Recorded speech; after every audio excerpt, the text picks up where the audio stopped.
अस्सलाम वालेकुम स्टूडेंट्स। आज के लेक्चर में हम स्टार्ट करेंगे बेसिक फिजियोलॉजी का यूनिट नंबर 6, स्पेशलाइज्ड टिश्यू। इसमें हम बेसिकली जो है वो पढ़ेंगे जो आपका यूरिनरी सिस्टम है, जिसमें किडनीज आ जाती हैं, ureter, urinary bladder and urethra. इसका स्ट्रक्चर, इसके फंक्शंस, ये पूरा चैप्टर हम आज के लेक्चर में कंप्लीट करेंगे। तो हमने अभी तक जो है इसके चैप्टर्स दो कंप्लीट कर लिए हैं। ब्लड यूनिट नंबर 3 हमने पढ़ा था पहले, उसके बाद हमने पढ़ा यूनिट नंबर 2 एंडोक्राइन सिस्टम। तो आज हम स्टार्ट करते हैं यूरिनरी सिस्टम। ठीक है, आपकी बुक से हम देखें तो रोस एंड विल्सन की चैप्टर नंबर 13 होगा, द यूरिनरी सिस्टम। इसमें जो हमारा मेन फोकस है वो तो किडनीज के ऊपर होगा, जैसे कि आपके कंटेंट में भी दिया हुआ है। किडनीज का स्ट्रक्चर, उसके फंक्शंस, और इसके फंक्शंस में ही आ जाता है, इसने एसिड बेस बैलेंस को मेंटेन करना होता है बॉडी में, इलेक्ट्रोलाइट्स को बैलेंस करना होता है और वाटर बैलेंस करना होता है। ठीक है, तो इन तीनों फंक्शंस को डिटेल में हम पढ़ेंगे। तो हमारा मेजर फोकस जो है वो किडनीज के ऊपर होगा, लेकिन बाकी जो इसका पार्ट है, यूरिनरी ब्लैडर, यूरिथ्रा और यूरिटर्स, उनका स्ट्रक्चर और उनके फंक्शंस भी हम देखेंगे। तो आज के लेक्चर में हम पढ़ेंगे किडनीज के बारे में। ठीक है, और इसके नेक्स्ट पार्ट में हम डिस्कस करेंगे बाकी जो इसका सेकंड पार्ट होगा, यूरिथ्रा, यूरिनरी ब्लैडर और यूरिटर्स के बारे में। ठीक है, तो हम स्टार्ट करते हैं।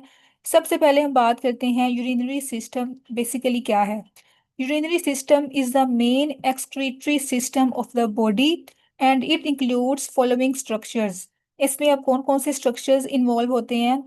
टू किडनीज जो कि यूरिन प्रोड्यूस करती हैं। ठीक है, उसके बाद टू यूरिटर्स जो क्या करते हैं कि यूरिन को क्या करते हैं, मूव करते हैं from kidneys to the urinary bladder. ठीक है, उसके बाद है थर्ड पार्ट इसका, यूरिनरी ब्लैडर, जिसमें आपको पता है जो यूरिन है वो स्टोर होता है, कलेक्ट होता है। और लास्ट पार्ट जो इसका है यूरिथ्रा, जिसके थ्रू यूरिन बॉडी से रिमूव हो जाता है। ठीक है, तो ये चार बेसिक पार्ट्स होते हैं यूरिनरी सिस्टम के या फिर एक्सक्रीटरी सिस्टम के।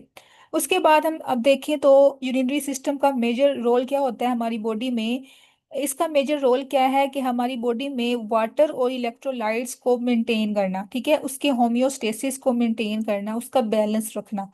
और किडनीज क्या करती हैं? यूरिन प्रोड्यूस करती हैं। अब यूरिन में क्या होते हैं? मेटाबॉलिक वेस्ट होते हैं। ठीक है, जैसे कि यूरिया है, यूरिक एसिड और कुछ ड्रग्स वगैरह बॉडी से जो एक्सक्रीट होती हैं। तो ये सारे वेस्ट प्रोडक्ट हमारे यूरिन के अंदर होते हैं, और जो यूरिन है वो कौन प्रोड्यूस करता है? किडनीज प्रोड्यूस करती हैं। ठीक है, इसके जो मेजर फंक्शंस हैं किडनीज के वो कौन कौन से होते हैं, ये इसका क्वेश्चन इंपॉर्टेंट है, पेपर में आया हुआ काफी दफा। Write down the functions of kidney. ठीक है, तो इसके फंक्शन जो है वो बेसिक चार हैं। सबसे पहला फंक्शन मैंने आपको बता दिया, फॉर्मेशन ऑफ यूरिन। ठीक है, जिसमें क्या होता है? वाटर, इलेक्ट्रोलाइट एंड सॉरी, जो ये क्या करते हैं मेंटेन, क्या किडनी करती है? वाटर, इलेक्ट्रोलाइट और एसिड बेस बैलेंस को मेंटेन करती है। ठीक है, उसके बाद सेकंड क्या है? Excretion of waste product. ठीक है, जिसमें यूरिया, यूरिक एसिड और जो भी नाइट्रोजनस वेस्ट होता है उसकी एक्सक्रीशन करती हैं किडनीज। थर्ड पे क्या है? Production and secretion of erythropoietin. ये हमने पढ़ा था ब्लड वाले चैप्टर में, एक हार्मोन है जो रिलीज होता है किडनी से, और इस हार्मोन का फंक्शन क्या होता है? आरबीसीज की फॉर्मेशन को स्टिमुलेट करना। ठीक है, आरबीसीज की फॉर्मेशन को हम कहते हैं एरिथ्रोपोइसिस। उसके बाद फोर्थ फंक्शन क्या है? Production and secretion of renin. ये भी हमने पढ़ा था एंडोक्राइन सिस्टम में, एक एंजाइम होता है रेनिन जो कि रिलीज होता है किडनी से। ठीक है, अब रेनिन का फंक्शन क्या होता है? हमारी बॉडी में जो ब्लड प्रेशर है उसको मेंटेन करना होता है। तो ये चार फंक्शंस हैं बेसिक हमारी किडनीज के, जो कि परफॉर्म करती हैं। उसके बाद आगे हम देखें इसका स्ट्रक्चर किडनीज का। ठीक है, तो इसमें आपने करना क्या है कि इसकी पोजीशन क्या है, उसके बाद इसकी लेंथ, इसकी शेप, इसका वेट, ये सारे सारे एमसीक्यूज दिए हुए हैं। तो आपने यहाँ से इसको हाईलाइट कर लेना है। Kidneys lie on the posterior abdominal wall, one on each side of the vertebral column. ठीक है, उसके बाद क्या है आपने करना यहाँ से? किडनीज की शेप क्या होती है? बीन शेप्ड ऑर्गन्स होते हैं। इसकी जो लेंथ है वो 11 सेंटीमीटर ये लॉन्ग होती है और 3 सेंटीमीटर थिक होती है। इसका जो वेट है वो 150 ग्राम होता है। ठीक है, ये इसका पूरा स्ट्रक्चर आपने कर लेना है। उसके बाद ये भी क्वेश्चन इंपॉर्टेंट है, organs associated with the kidneys. ऐसे कौन कौन से ऑर्गन्स हैं जो कि किडनीज के सराउंडिंग में प्रेजेंट होते हैं? ठीक है, अब ये भी आपने मार्क करना है, क्वेश्चन इंपॉर्टेंट है, पेपर में आया हुआ है। तो राइट किडनीज के हम पहले हम देखेंगे, उसके बाद लेफ्ट किडनीज के देखेंगे, ठीक है। जो राइट किडनी है उसकी सुपीरियर साइड पे क्या होता है, राइट एड्रीनल ग्लैंड होता है। ये मैंने आपको दिखाया था, ये किडनी है हमारी, इसकी अपर साइड पे, सुपीरियर साइड पे एड्रीनल ग्लैंड प्रेजेंट होता है, ठीक है। जहाँ से हार्मोन्स रिलीज होते हैं, कोर्टेक्स और मडुला से एपिनेफ्रीन और एपिनेफ्रीन, ये भी हमने पढ़े थे एंडोक्राइन सिस्टम में। उसके बाद जो इसकी एंटीरियर साइड है, मतलब इसकी फ्रंट साइड है, वहां पे क्या होगा, right lobe of the liver, duodenum and hepatic flexure of the colon, ठीक है। ये कोलोन का एक पार्ट होता है। उसके बाद जो पोस्टीरियर साइड है, जो इसकी पीछे वाली साइड है किडनी की, वहां पे क्या होते हैं, डायाफ्राम होता है, muscles of the posterior abdominal wall, ठीक है। तो ये तीनों आपने कर लेने हैं। उसके बाद जो लेफ्ट किडनी है, जैसे हमने पढ़ा राइट किडनी के जो है ना स्पीरियर साइड पे होता है राइट एड्रिनल ग्लैंड, इसी तरह लेफ्ट किडनी की जो स्पीरियर साइड है वहां पे होगा लेफ्ट एड्रिनल ग्लैंड, ठीक है। उसके बाद जो एंटीरियर साइड है वहां पे क्या होगा, spleen, stomach, pancreas, jejunum and splenic flexure of the colon, ठीक है। ये आपने डिफरेंस याद करना है, यहाँ पे हिपैटिक फ्लेक्चर होता है और यहाँ पे स्प्लीनिक फ्लेक्चर होता है। उसके बाद जो पोस्टीरियर साइड है वहाँ पे क्या है, डायाफ्राम है, muscles of the posterior abdominal wall. तो ये इसके आपने ऑर्गन्स करने हैं जो कि इसके एसोसिएटेड होते हैं, स्ट्रक्चर्स होते हैं। अच्छा, इसके बाद यहाँ से डायग्राम से भी मैं आपको दिखा देती हूँ इसकी स्ट्रक्चर क्या होती है किडनी की। ये आगे हम देखेंगे, पहले मैं आपको यहाँ से पढ़ा देती हूँ, उसके बाद मैं आपको स्ट्रक्चर दिखाऊंगी। जो इसका ग्रोथ स्ट्रक्चर है, मतलब इसका अगर हम एक सेक्शन करें, लॉन्गिट्यूडनल सेक्शन करें, तो हमें कौन कौन से पार्ट्स नजर आते हैं इसके। पहला जो इसका आउटर पार्ट है ये वाला, इसको हम कहते हैं कैप्सूल, ठीक है, जो कि इसकी कवरिंग होती है। Outer fibrous capsule surrounding the kidney cortex, ठीक है, जो उसको सराउंड कर रही होती है, कैप्सूल जो आउटर लेयर होती है उसको हम कहते हैं कैप्सूल, ठीक है, जो कि रेडिश ब्राउन लेयर होती है टिश्यूज की। उसके बाद सेकंड पे क्या है, मेडुला। मेडुला जो है वो इसका इनर मोस्ट लेयर होती है, ठीक है। इनर मोस्ट लेयर जो है वो मेडुला होती है, और ये क्या होती है, इसकी जो कलर है पेल कोनिकल शेप्ड होती हैं ये, और इसमें रीनल पैरामिड्स होती हैं, ठीक है। Each pyramid has a pointed and called the papilla, ठीक है। जैसे कि अब यहाँ पे हमारे पास क्या था, कैप्सूल, जो कि इसका इनर सॉरी आउटर पार्ट था। उसके बाद जो इसका ये इनर साइड है सारी, इसको हम कहते हैं मेडुला, ठीक है। अब मेडुला की आउटसाइड पे क्या होता है, कोर्टेक्स होता है ये वाला, ठीक है, जो कि कैप्सूल की अंदर वाली साइड पे होता है, लेकिन मेडुला की बाहर वाली साइड पे होता है। तो ये कोर्टेक्स है, उसके बाद ये मेडुला है। अब मेडुला के अंदर क्या है, ये सारे पायरामिड्स हैं, ठीक है, रीनल पायरामिड्स। उसके बाद आगे हम देखें तो अब यहाँ पे एक और पोर्शन होता है जिसको हम कहते हैं हाइलम, ठीक है, ये हाइलम या हिलम जो भी आप पढ़ लें इसको। ये क्या है, concave medial border of the kidney where the renal blood and lymph vessels the जुडिटर एंटर्स, ठीक है। जुडिटर और जो नर्व्स होती हैं, ब्लड वेसल्स होती हैं, वो लीव करती हैं और एंटर करती हैं। अच्छा, अब ये पोर्शन कौन सा है, ये वाला है, ठीक है, हिलम। इसमें क्या होता है कि जो भी हमारी ब्लड वेसल्स हैं, जो भी वहाँ पे नर्व्स होती हैं, लिम्फ वेसल्स होती हैं, वो एंटर कर रही होती हैं या लीव कर रही होती हैं, ठीक है। इस पोर्शन को हम कहते हैं हाइलम, ठीक है। तो ये इसका बेसिक स्ट्रक्चर था जिसमें हमने पढ़े कैप्सूल, उसके बाद कोर्टेक्स, मेडुला, उसके बाद ये सारी पायरामिड्स हैं, और ये हाइलम है जिसमें से आर्टरीज, ब्लड वेसल्स और लिम्फ वेसल्स, नर्व्स वगैरह एंटर करती हैं, ठीक है। उसके बाद अब यहाँ पे एक और टर्म होगी कैलिसिस, ठीक है, माइनर कैलिसिस और मेजर कैलिसिस। या ये अगर मैं आपको बताऊं तो ये क्या होते हैं, urine formed with in the kidney passes through a renal papilla into the drainage system that begins at a minor calyx. अच्छा, जो कैलिक्स है ना, बेसिकली ये ट्यूब्स ही होती हैं, ठीक है। जो माइनर कैलिसिस है वहां पे जो किडनी बनाती है यूरिन, सबसे पहले वहां पे यूरिन एंटर होते हैं, ठीक है, माइनर कैलिक्स के अंदर। उसके बाद जब माइनर कैलिसिस आपस में कंबाइन करती हैं तो क्या बनता है, मेजर कैलिसिस बनते हैं, ठीक है। 2 और 3 मेजर कैलिसिस जब कंबाइन होते हैं तो फिर बनता है रीनल पेल्विस। तो ये एक पूरा पाथवे होता है यूरिन फ्लो करने का। सबसे पहले क्या होता है, माइनर कैलिसिस जो है, जब पहले जो है वो नेफ्रॉन क्या करेगा, यूरिन प्रोड्यूस करेगा, ठीक है। ये नेफ्रॉन है हमारा, इसने यूरिन प्रोड्यूस कर लिया, कलेक्टिंग डक्ट से आगे कहाँ गया, यूरिन माइनर कैलिसिस में गया, ठीक है। अब जो माइनर कैलिसिस हैं वो जब कंबाइन करेंगी तो हमारे पास मेजर कैलिसिस बनेगी, ठीक है। जो मेजर कैलिसिस हैं वो जब कंबाइन होती हैं तो क्या बनता है, रीनल पेल्विस बनता है, ठीक है। आगे रीनल पेल्विस से जो है वो आगे फ्लो करता है यूरिन, और किडनी से रिमूव आउट हो जाता है और यूरिटर में एंटर हो जाता है, ठीक है। तो इस तरह से एक पूरा एक फ्लो होता है यूरिन का, जो कि पहले किडनीज प्रोड्यूस करती हैं, उसके बाद वो किडनीज को रिमूव कर देती हैं इनटू द यूरिटर। तो इसका ये पूरा फ्लो होता है, इसमें माइनर कैलिसिस, मेजर कैलिसिस और रीनल पेल्विस का की इन्वॉल्वमेंट होती है, ठीक है। उसके बाद हम देखें तो इसका जो माइक्रोस्कोपिक स्ट्रक्चर, जैसे कि हमने पढ़ा कि जो किडनीज हैं उसमें नेफ्रॉन्स होते हैं। नेफ्रॉन जो है वो बेसिक फंक्शनल यूनिट होता है किडनीज का। तो ये यहाँ से भी आपने एमसीक्यू नोट करना है। जो किडनीज हैं उसमें एक किडनी के अंदर 1 to 2 मिलियन फंक्शनल यूनिट्स होते हैं जिनको हम नेफ्रॉन्स कहते हैं, ठीक है। अब जो नेफ्रॉन्स हैं उसमें भी smaller number of collecting ducts present होती हैं।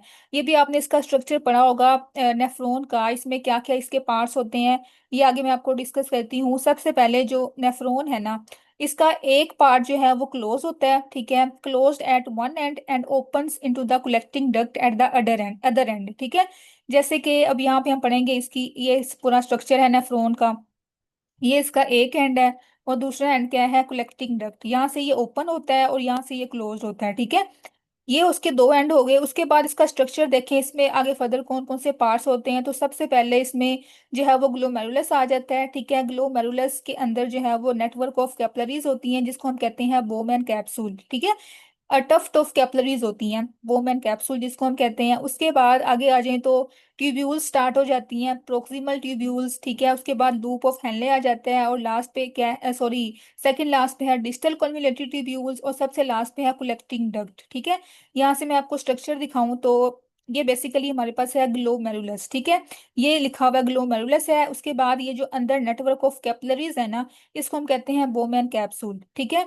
अच्छा, अब ये कैप्सूल हो गया। उसके बाद यहाँ से आगे हमारी ट्यूब्यूल स्टार्ट हो जाती हैं। यहाँ तक जो है इसकी होती है प्रोक्सिमल ट्यूब्यूल या प्रोक्सिमल कन्वोल्यूटेड ट्यूब्यूल्स, ठीक है। उसके बाद ये वाला जो पोर्शन है इसको हम कहते हैं लूप ऑफ हेनले और ये वाला पोर्शन इसको हम कहते हैं डिस्टल कन्वोल्यूटेड ट्यूब्यूल्स और यहाँ से आगे स्टार्ट होती है कलेक्टिंग डक्ट, ठीक है। तो ये इसके 5 बेसिक पोर्शंस होते हैं नेफ्रॉन के। और ये भी आपने याद करना है, इसमें दो आर्ट्रियोल्स होती हैं जो कि एंटर कर रही होती हैं ग्लोमेरुलस के अंदर। एक होती है एफरेंट आर्टेरियोल, ठीक है, मतलब आर्टरीज के ही इसको या एक आर्टरी की एक फॉर्म होती है आर्टेरियोल, ठीक है।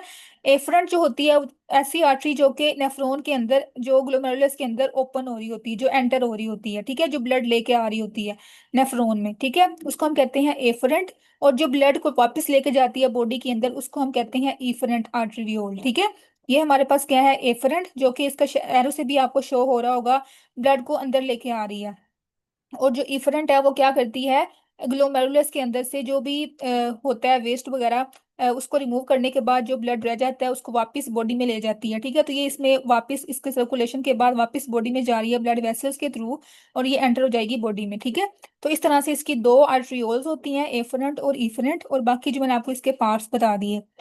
अच्छा, यहाँ पे भी यही लिखा हुआ है कि जो हमारे, अच्छा इसके बाद यहाँ पे एक और इसका एमसीक्यू है कि जो हमारा कार्डियक आउटपुट होता है, मतलब जो भी हमारा हार्ट ब्लड को पंप करता है पूरी बॉडी में ईच मिनट, ठीक है, उसमें जो 20% होता है ना वो किडनीज के पास आता है, ठीक है।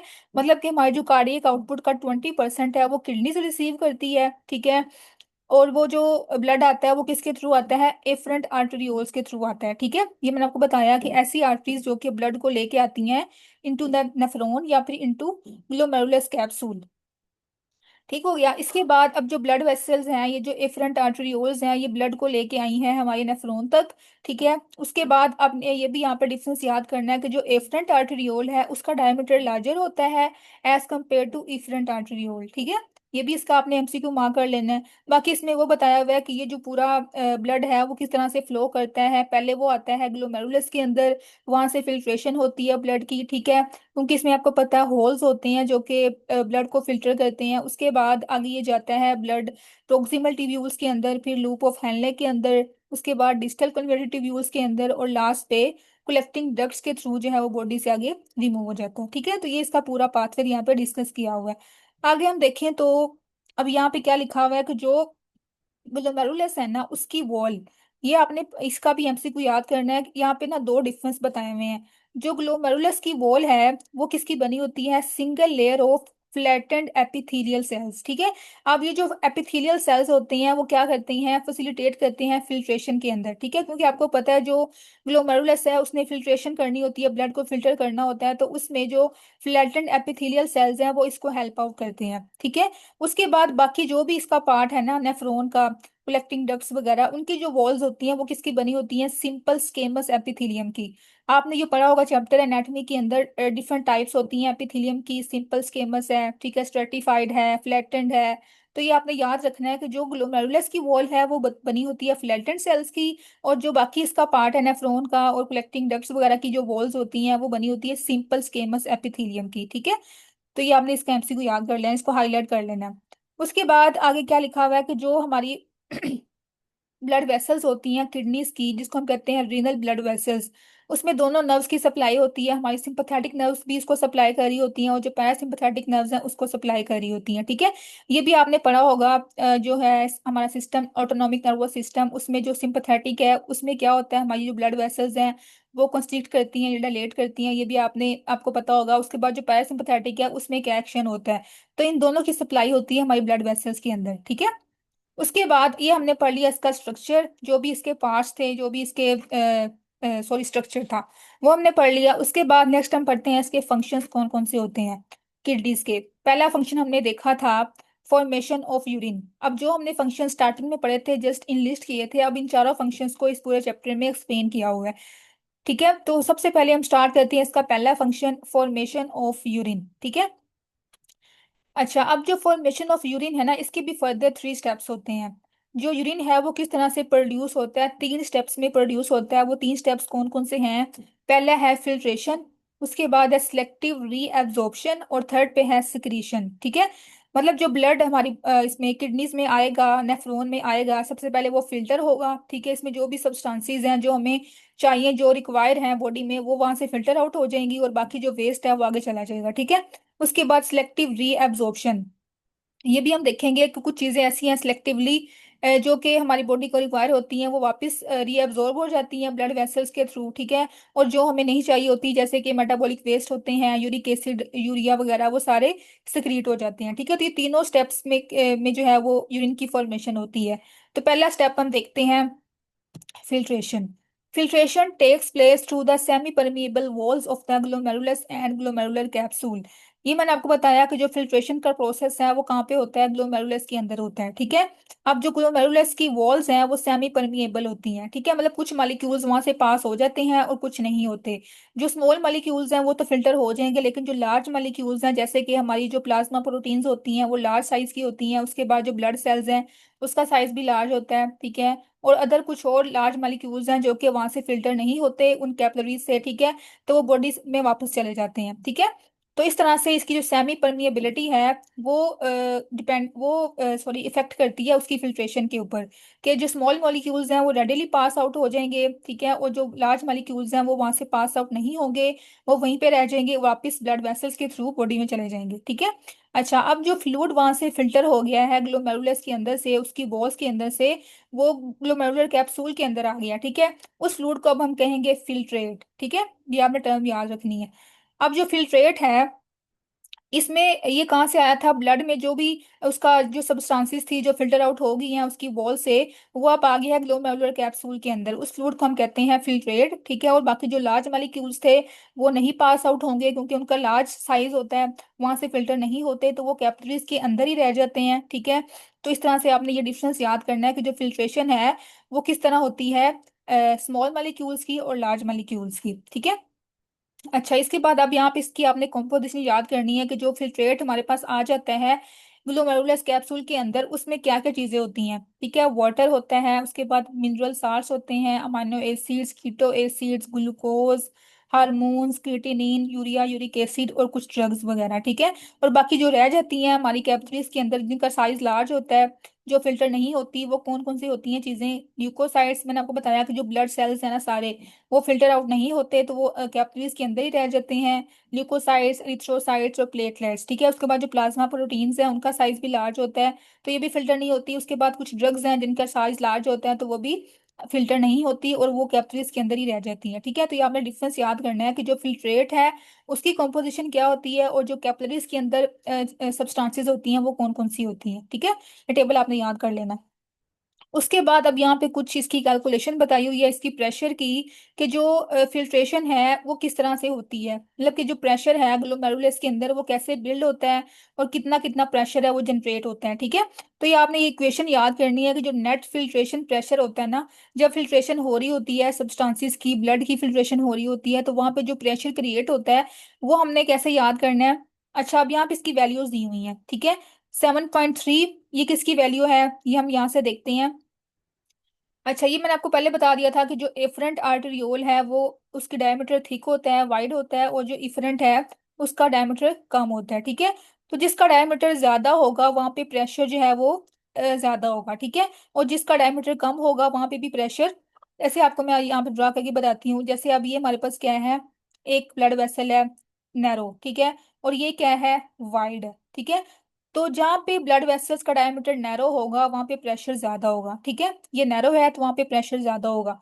अब ये इसके ऑपोजिट है, ये वाइड है इसका डायमीटर, तो यहाँ पे प्रेशर कम होगा। ठीक है, तो इस तरह से जो उसकी डायमीटर है ना उस पर डिपेंड करता है कि वो उसका डायमीटर कैसा है और वहाँ पे जो प्रेशर है वो किस तरह का होगा।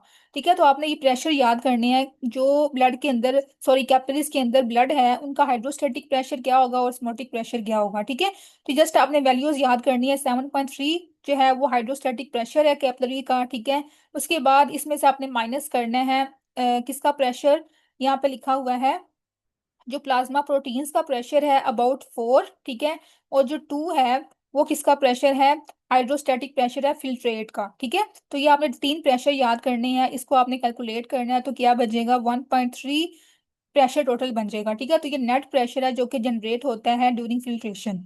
इसमें आपने याद क्या करना है, एक तो प्लाज्मा प्रोटीन का प्रेशर, एक फिल्ट्रेट का प्रेशर और एक कैपिलरीज का प्रेशर। ठीक है, इन तीनों को हमने पूरी कैलकुलेशन करने के बाद जो नेट प्रेशर बनता है वो 1.3 बनता है। ठीक है, ये इसमें था, इसका यूनिट चेंज है, पास्कल में है, और ये जो है वो मिलीमीटर ऑफ मरकरी में है। तो हमें दोनों में याद कर लेने हैं। ठीक है, यहाँ से एमसीक्यू आ जाता है कि जो नेट फिल्ट्रेशन प्रेशर होता है वो कितना होता है, 10 मिलीमीटर ऑफ मरकरी होता है। ठीक है, उसके बाद अब यहाँ पे एक और एमसीक्यू है कि जो ग्लोमेरुलर फिल्ट्रेशन रेट है वो क्या होता है। अब जितना फिल्ट्रेट बन रहा होता है हमारी किडनी से 1 मिनट में, ठीक है, उसको हम कहते हैं ग्लोमेरुलर फिल्ट्रेशन रेट। ठीक है, the volume of filtrate formed by both kidneys each minute is called GFR. ठीक है, अब जो जीएफआर है वो नॉर्मल कितना होता है, 120 ml पर मिनट। 1 मिनट के अंदर जो एक हेल्दी अडल्ट है उसमें 125 ml फिल्ट्रेट बन रहा होता है दोनों किडनी से। ठीक है, ये आपने एमसीक्यू याद करना है। तो ये आपने इसका यहाँ से एससीक्यू भी आ सकता है और एमसीक्यू भी आ जाता है। ये हमने पढ़ लिया। इसका पहला स्टेप क्या था, फिल्ट्रेशन का। ठीक है, उसके बाद अब यहाँ पे एक और टर्म है ऑटो रेगुलेशन। अब ये क्या होती है इसके बारे में भी आपको पता होना चाहिए। ऑटो मीन सेल्फ, ठीक है, और रेगुलेशन का आपको पता है मेंटेनेंस, कि जो हमारी किडनीज हैं वो क्या करती हैं, इसका जो ब्लड फ्लो है ना, वो जितना अच्छा उसका ब्लड फ्लो होगा उतना अच्छा उसका जो फंक्शनिंग है वो उतनी अच्छी होगी, उतनी ज्यादा वो जो है यूरिन प्रोडक्शन करेगी। ठीक है, यूरिन को सिक्रीट करेंगी। तो ये जो हमारी जो किडनीज हैं वो एक प्रोसेस होता है जिसको हम कहते हैं ऑटो रेगुलेशन, उसके थ्रू ही अपनी जो भी ब्लड फ्लो है, जो भी उसकी फंक्शंस हैं उसको मेंटेन कर रही होती है। ठीक है, अब यहाँ से हम पढ़ें तो क्या लिखा हुआ है, renal blood flow is protected by a mechanism called autoregulation. ठीक है, whereby renal blood flow is maintained at a constant pressure across a wide range of systolic blood pressure. ठीक है, अच्छा, अब यहाँ पे आपने याद क्या करना है कि दो चीजों का लिंक आपने याद करना है, एक ब्लड प्रेशर का और एक ब्लड फ्लो का। ठीक है, ब्लड प्रेशर जो है अगर वो राइज करेगा, ठीक है, तो क्या मतलब है इसका, जो ब्लड फ्लो है वो ज्यादा होगा हमारी किडनीज के अंदर। ठीक है, तो ये जो हमारी किडनीज हैं वो क्या करती हैं, हमारे ब्लड फ्लो की बेसिस पे और हमारे ब्लड प्रेशर की बेसिस पे ऑटो रेगुलेशन का जो प्रोसेस है वो मेंटेन करती हैं। ठीक है, जितना अच्छा उसका ब्लड फ्लो होगा हमारी किडनीज के अंदर उतनी ही ज्यादा उसकी जो है वो फंक्शन इंप्रूव होगा। ठीक है, तो ये ऑटो रेगुलेशन जो है वो हमारी किडनीज परफॉर्म करती हैं, और ये इंडिपेंडेंट होती हैं हमारे सिंपैथेटिक नर्वस सिस्टम के ऊपर और पैरासिम्पैथेटिक नर्वस सिस्टम के ऊपर। ठीक है, मतलब कि इसको जो है वो नहीं चाहिए होती नर्व्स की सप्लाई ऑटो रेगुलेशन में, ना तो इसमें जो है वो सिंपैथेटिक की इन्वॉल्वमेंट होती है और ना ही पैरासिम्पैथेटिक नर्व्स की इन्वॉल्वमेंट होती है। ये ऑटो रेगुलेशन पे ही वर्क कर रही होती हैं। ठीक है, तो इस तरह से आपने इसको याद करना है। उसके बाद इसका जो सेकंड स्टेप है यूरिन फॉर्मेशन का, वो है सिलेक्टिव रीएब्जॉर्प्शन। ठीक है, मतलब कि कुछ ऐसी सब्सटेंसेस होती हैं जो कि हमारी बॉडी को चाहिए होती हैं, जो कि यूजफुल होती हैं, तो बॉडी में दोबारा से रीएब्जॉर्ब हो जाती हैं, जैसे कि वाटर हैं, इलेक्ट्रोलाइट्स हैं, कुछ ऑर्गेनिक न्यूट्रिएंट्स वगैरह हैं, ग्लूकोज और अमाइनो एसिड्स। ठीक है, तो ये सारी चीजें जो है वो बॉडी में वापस रीएब्जॉर्ब हो जाती हैं। अब जो रीएब्जॉर्प्शन है वो दो टाइप्स की होती है, एक होती है पैसिव रीएब्जॉर्प्शन, एक होती है एक्टिव रीएब्जॉर्प्शन। अब ये भी आपने पढ़ा होगा कि पैसिव ट्रांसपोर्ट क्या होती है, एक्टिव ट्रांसपोर्ट क्या होती है। पैसिव वो होती है जिसमें कोई भी एनर्जी, कोई भी एटीपी नहीं चाहिए होती, ठीक है। और जो एक्टिव ट्रांसपोर्ट होती है, इसमें आपको पता है एटीपी चाहिए होती है, एनर्जी चाहिए होती है, कुछ ट्रांसपोर्टर्स चाहिए होती हैं जो कि उसको मूव आउट करते हैं, ठीक है। तो ये हमारे पास आगे हम देखते हैं कुछ ऐसी चीजें हैं जो कि पैसिवली ट्रांसपोर्ट होती हैं और कुछ होती हैं जो एक्टिवली ट्रांसपोर्ट होती हैं, ठीक है। अच्छा, अब यहाँ पे आगे लिखा भी हुआ है कि active transport take place at carrier sites in the epithelial membrane using chemical energy, ठीक है। जो एक्टिव ट्रांसपोर्ट होती है, जिन चीजों ने एक्टिवली ट्रांसपोर्ट होना होता है, वो किसके थ्रू होती हैं, एनर्जी को यूज करके फिर वो ट्रांसपोर्ट होती हैं, ठीक है। जैसे कि अब और क्या लिखा हुआ है, some ions sodium and chloride can be absorb by the active and passive mechanism, ठीक है। और कुछ ऐसी सब्सटेंसेज हैं जो कि दोनों मैकेनिज्म्स के थ्रू जो है वो ट्रांसपोर्ट होती हैं, रीएब्जॉर्ब होती हैं, एक्टिव के थ्रू भी और पैसिव के थ्रू भी, ठीक है। उसके बाद क्या है, some constituents of glomerular filtrate such as glucose amino acid do not normally appear in urine because they completely reabsorb, ठीक है। अब ये जो हमारे पास है ग्लूकोज है, अमाइनो एसिड्स हैं, ये जो भी ऑर्गेनिक सब्सटेंसेस हैं, ऑर्गेनिक न्यूट्रिएंट्स हैं, वो दोबारा बॉडी में रीएब्जॉर्ब हो जाती हैं, ठीक है। ये हमारी ब्लड यूरिन है उसमें एक्सक्रीट नहीं होती। तो ये आपने याद करना है। उसके बाद जो हमारा, ये आपने एमसीक्यू याद करना है, ग्लूकोज लेवल कितना होता है ब्लड का नॉर्मल, 3.5 to 8 मिलीमोल पर लीटर, ठीक है। और जब इसका लेवल बॉडी में राइज हो जाता है तो ऑटोमेटिकली जो यूरिन है उसमें भी इसका जो लेवल है वो राइज हो जाता है, ठीक है। ग्लूकोज जो है वो यूरिन में अपेयर हो जाता है। तो ये आपने याद कर लेना इसके एमसीक्यू। उसके बाद other substances reabsorb by active transport include sodium, calcium, potassium chloride, ठीक है। कुछ ऐसे आयंस जो कि ट्रांसपोर्ट होते हैं बाय द एक्टिव मैकेनिज्म, ये आपने याद करने हैं। उसके बाद क्या है कि अब कुछ हार्मोन्स हैं जो कि इन्फ्लुएंस करते हैं, अफेक्ट करते हैं इन द सिलेक्टिव रीएब्जॉर्प्शन, ठीक है। कुछ ऐसे हार्मोन्स जिनकी इन्वॉल्वमेंट होती है, वो कौन कौन से हैं, सारे हमने पहले पढ़े हुए हैं एंडोक्राइन सिस्टम के अंदर। पहला क्या है, पैराथायरॉइड हार्मोन, ठीक है, जो कि कहाँ से रिलीज होता है, पैराथायरॉइड ग्लैंड से, ठीक है। अब ये जो हार्मोन है वो क्या करता है, किसकी रीअब्जॉर्प्शन करवाता है, हमारी नेफ्रॉन के थ्रू कैल्शियम की और फास्फेट की, ठीक है। ये आपने याद करना है। उसके बाद जो सेकंड पे है एंटी डाययूरेटिक हार्मोन, ये भी आपने पढ़ा था, एडीएच, जो कि रिलीज होता है पोस्टीरियर पिट्यूटरी ग्लैंड से। अब ये किसकी रीअब्जॉर्प्शन करवाता है, किसकी परमेबिलिटी को इंक्रीज करता है, it increases the permeability of distal convoluted tubules and collecting ducts, increasing water reabsorption, ठीक है। अब ये करता है वाटर को रीअब्जॉर्ब, इसकी इसकी रीअब्जॉर्प्शन में इसकी हेल्प, ये इसकी हेल्प करता है, ठीक है। उसके बाद थर्ड पे क्या है, एल्डोस्टेरोन। जो एल्डोस्टेरोन है वो कहाँ से रिलीज होता है, एड्रिनल कोर्टेक्स से, ठीक है। और ये किसकी रीअब्जॉर्प्शन करवाता है, बोथ सोडियम एंड वाटर, ठीक है।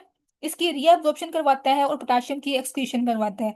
उसके बाद फोर्थ पे क्या है, एएनपी, एट्रियल नाइट्रोयूरेटिक पेप्टाइड हार्मोन। अब ये कहाँ से रिलीज होता है, हार्ट का जो पार्ट है एट्रिया, वहां से रिलीज होता है, और ये क्या करता है, डिक्रीज करता है सोडियम और वाटर की रीएब्जॉर्प्शन को, ठीक है। तो ये इसके जो है ना सिलेक्टिव रीएब्जॉर्प्शन के अंदर कुछ हार्मोन्स का भी रोल होता है। ये आपने याद करने हैं कौन कौन से हार्मोन्स जो है वो अपना पार्ट रोल प्ले करते हैं, ठीक है। उसके बाद जो थर्ड स्टेप होता है यूनिफॉर्मेशन में, वो है ट्यूबुलर सेक्रीशन, ठीक है। अब जो जो मॉलिक्यूल्स, जो जो सब्सटेंसेस जो है वो नहीं चाहिए बॉडी को, ठीक है, जो भी मेटाबॉलिक वेस्ट हैं, कुछ ड्रग्स वगैरह होती हैं, तो वो फिल्टर नहीं होती वहां से, और वो जो है बॉडी से रिमूव आउट हो जाती हैं, सिक्रीट हो जाती हैं, ठीक है। हमारी कलेक्टिंग डक्ट्स के अंदर चली जाती हैं और वहां से आगे यूरिटर यूरिथ्रा में ऐसे आगे बॉडी से रिमूव हो जाती हैं, ठीक है। तो अब इसमें क्या क्या चीजें आती हैं, जैसे कि ड्रग्स हैं including penicillin, aspirin, may not be entirely filtered out of the blood because of the short time they remain in the glomerulus, और because the molecules are too large. ये मैंने आपको बता दिया कि जो मॉलिक्यूल्स लार्ज साइज के होते हैं वो वहां से फिल्टर आउट नहीं होते, उसके जो पोर्स होते हैं फिल्ट्रेशन पोर्स, ठीक है। तो फिर ये जो है वो बॉडी से ट्यूब्यूल्स के थ्रू सक्रीट हो जाते हैं, ठीक है। इस पूरे प्रोसेस को हम कहते हैं ट्यूबुलर सिक्रीशन। उसके बाद अब यहाँ पे इसकी समरी दी हुई है तीनों स्टेप्स की। पहला क्या था, फिल्ट्रेशन, उसके बाद सिलेक्टिव रीएब्जॉर्प्शन और ट्यूबुलर सिक्रीशन। ये मैं आपको दिखाती हूँ डायग्राम से। पहला स्टेप क्या था, फिल्ट्रेशन का। अब जो फिल्ट्रेशन है वो कहाँ पे होती है, ग्लोमेरुलस और ग्लोमेरुलर कैप्सूल के अंदर होती है, ठीक है। इसमें क्या होता है, जो ब्लड है वो आता है थ्रू द एफरेंट आर्टरियोल्स, और यहाँ से इसकी फिल्ट्रेशन होती है ब्लड की, और ये आगे मूव कर जाता है, ठीक है। उसके बाद जो सेकंड स्टेप है वो क्या होता है, रीएब्जॉर्प्शन, ठीक है। जो रीएब्जॉर्प्शन है उसमें क्या होता है कि जो भी चीजें, जो भी सब्सटेंसेस हमारी बॉडी को रिक्वायर होती हैं, यूजफुल होती हैं, वो उस फिल्ट्रेट के थ्रू जो है वापस ब्लड में चली जाती हैं, बॉडी में चली जाती हैं, ठीक है। उसके बाद थर्ड स्टेप क्या है, सिक्रीशन। सिक्रीशन में क्या है कि जो ब्लड में हमारी जो वेस्ट प्रोडक्ट्स होती हैं, जो भी मेटाबॉलिक वेस्ट होता है, वो सारा ब्लड के थ्रू जो है वो चला जाता है फिल्ट्रेट के अंदर, हमारी जो भी ट्यूब्यूल्स हैं, कलेक्टिंग डक्ट्स हैं, वहां पे आ जाता है और बॉडी से रिमूव हो जाता है। ठीक है, तो ये तीन स्टेप्स को समराइज किया हुआ यहाँ पे डायग्राम के थ्रू। ये डायग्राम आपको अच्छे से आनी चाहिए। ठीक है, बाकी इसमें पार्ट्स बताए हुए हैं कौन कौन से पार्ट्स होते हैं नेफ्रॉन के। ठीक हो गया। उसके बाद अब यहाँ पे हमारे पास एक और टॉपिक है, कॉम्पोजिशन ऑफ यूरिन। ये आपको आने चाहिए, इसमें से एमसीक्यूज आ जाते हैं। इसकी पीएच कितनी होती है, इसकी अपीयरेंस कैसी होती है, इसकी कॉम्पोजिशन क्या क्या होती है, कौन कौन से इसके अंदर कंपोनेंट्स होते हैं। ठीक है, तो जो यूरिन है वो क्लियर और एम्बर इन कलर होता है due to the presence of a substance urobilin. ठीक है, अब ये एक सब्सटेंस है जो कि इसके अंदर प्रेजेंट होती है, इसको कलर देती है एम्बर कलर। ठीक है, उसके बाद इसकी जो पीएच है वो होती है अराउंड 6, नॉर्मल रेंज 4.5 to 8। और इसके अलावा जो इसकी स्पेसिफिक ग्रेविटी है वो भी आपने याद करनी है, 1020 एंड 1030 के दरमियान में होती है। ठीक है, उसके बाद जो एक हेल्दी अडल्ट है वो एक दिन में कितना यूरिन प्रोड्यूस करता है, पास करता है, 1000 to 1500 ml पर डे। ठीक है, आगे इसकी कॉम्पोजिशन में आपने याद करने हैं इसके कौन कौन से कॉन्स्टिट्यूएंट्स होते हैं। इसमें वाटर 96% होता है यूरिन में। उसके बाद जो यूरिया है वो 2% होता है। बाकी जो भी सब्सटेंसेस हैं हमारी वो सारी 2% होती हैं। इसमें यूरिक एसिड है, क्रिएटिनिन है, ammonia, sodium, potassium chloride, phosphate, sulphate, oxalate. ठीक है, ये सारी जो है वो 2% होती हैं। तो ये इसकी कॉम्पोजिशन आपने याद करनी है। ठीक है, तो ये हमने पढ़ लिया अभी तक। इसका फर्स्ट स्टेप जो था, सॉरी, फर्स्ट फंक्शन था फॉर्मेशन ऑफ यूरिन। आगे हम पढ़ेंगे इसका next function, water balance and urine output को मेंटेन करना। ठीक है, ये हम करेंगे नेक्स्ट लेक्चर में स्टार्ट। आज का लेक्चर हमारा यहाँ तक था। इसमें हमने इसका बेसिक स्ट्रक्चर देखा किडनीज का। ठीक है, और इसके अलावा इसका जो फर्स्ट फंक्शन था वो डिटेल में हमने देख लिया। यूरिन फॉर्मेशन, इसके तीन स्टेप्स हमने देखे, इसमें फिल्ट्रेशन, सिलेक्टिव रीअब्जॉर्प्शन और ट्यूबुलर सेक्रीशन। ठीक है, तो इसके बाद हम स्टार्ट करेंगे इसका अगला फंक्शन नेक्स्ट लेक्चर में। आपका कोई भी क्वेश्चन हो आज के लेक्चर में तो आपने मुझसे ग्रुप में पूछ लेना। ठीक है, ओके, अल्लाह हाफिज।